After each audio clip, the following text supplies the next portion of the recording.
Now, with the disorder in the streets of Panama, we get the latest on that in a phone report this afternoon from CBS News correspondent Juan Vasquez.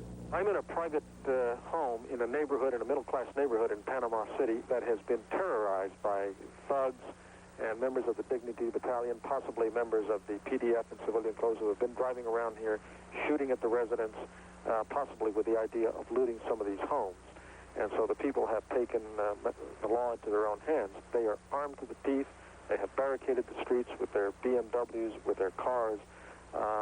They've armed with handguns, with M16s, with anything they can get their hands on, with Uzis in some cases, and they're here to protect their homes. I would take issue with saying that things are under control. What we have seen is extensive looting. I've seen looting in this city before, but nothing on the scale of what has taken place in the last 2 days. It is not limited to 1 or 2 or 3 parts of town. There is looting in all parts of town. We have seen very few stores that have not been hit. A lot of stores are still in the process of being looted. Mobs are just going in and taking out anything they want. With knives, with crowbars, with hatchets, hammers, baseball bats, that sort of thing, breaking glass, breaking down doors, anything they can do to get into these stores. Everything that there is. And as I said, there is now in the middle class, upper class neighborhoods, vigilantes have taken over.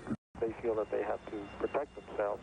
They say that they are happy that the United States has moved in to take out Noriega rather, and take out the PDF.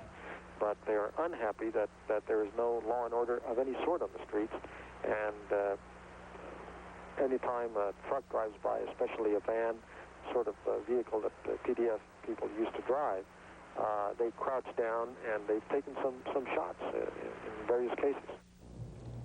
Well, in Panama, the fighting continues, the chaos continues. There's talk of sending in additional U.S. troops. The indication is that the operation is almost certainly going to take at least another 4 or 5 days, according to David Martin's information from the Pentagon. President guest house where they practice rituals for Noriega's protection.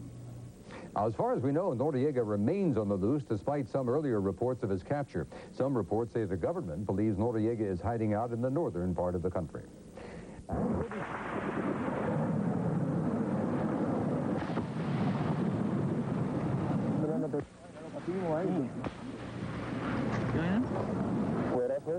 The scene is just down the hill from the U.S. Southern Command headquarters at a transportation depot.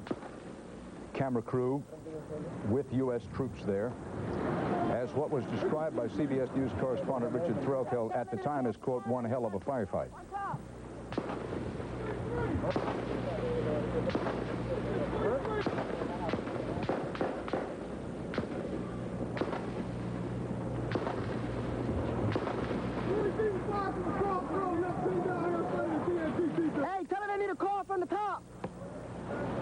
David Martin, our Defense Department correspondent, is at the Pentagon and is viewing this film with us.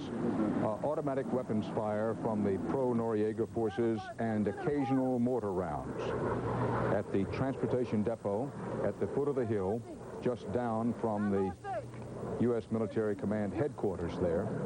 You can hear aircraft overhead, but as has been pointed out before, there's always some reluctance to call in air strikes,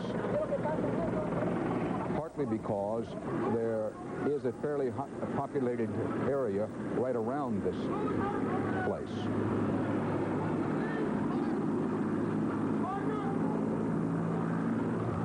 The transportation depot guarded by U.S. infantrymen.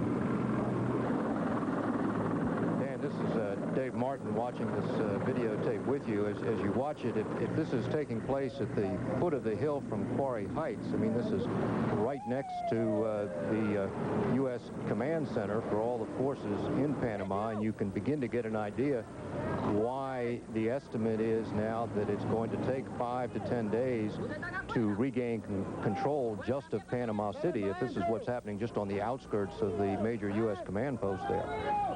What's happening at the moment, an armored vehicle with automatic weapon atop has been called in for support, as was a helicopter. Guys, you got wounded here. You got a lot of civilians wounded. And those look like civilian wounded, and that's been one of the questions that we have been able to get the least satisfactory answers on from the Pentagon, and that is the number of civilian wounded. They say they just don't have a handle on it, but obviously this is very graphic footage that civilians are being injured. Repeating, this is a CBS News special report which contains footage taken a few hours ago of a loyalist Noriega force attack on a transportation center right at the foot of the hill down from the U.S. Command headquarters. That looked like someone carrying a child into a building there. It was an attack, automatic weapons, mortars, counterattack by U.S. soldiers on the ground with helicopter support.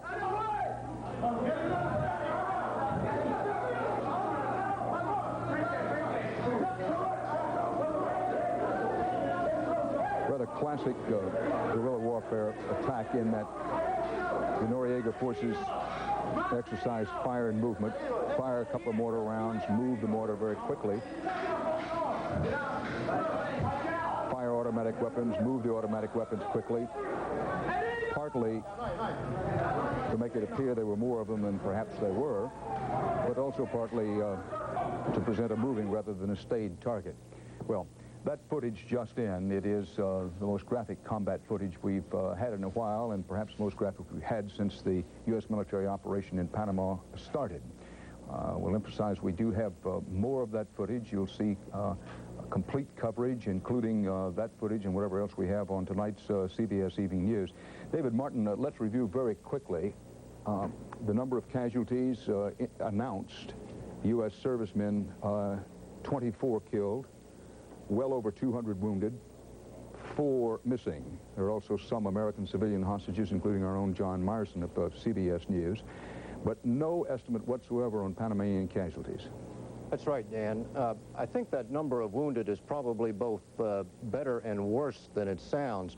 Better in the sense that a lot of those injuries may well be things like broken legs, broken arms suffered in the nighttime parachute drops, injuries which soldiers can fully recover from. But you know that among those 200 there are going to be some very serious injuries to the extent that people will not be able to walk again or will be disfigured. So that is a 200, you have to figure that there are some people in that 200 whose lives are going to be shattered. You know, Dan, looking at that footage, you said it was taken just a couple of hours ago. Well, just a couple of hours ago was when we were being told here at the Pentagon by a Pentagon briefer that the situation was under control in Panama. I think if we see many more scenes like that, recognizing that could be one isolated incident, but if we see many more scenes like that, we're going to have to start wondering exactly what the Pentagon means when they say the situation is under control. Good point, David. David Martin at the Pentagon, but emphasizing that one of the most difficult things to do in television journalism is cover a war, particularly give it any kind of perspective and context. We'll try to do that on tonight's CBS Evening News as we show this graphic combat footage, and of course there'll be coverage on your local station's news. So for now...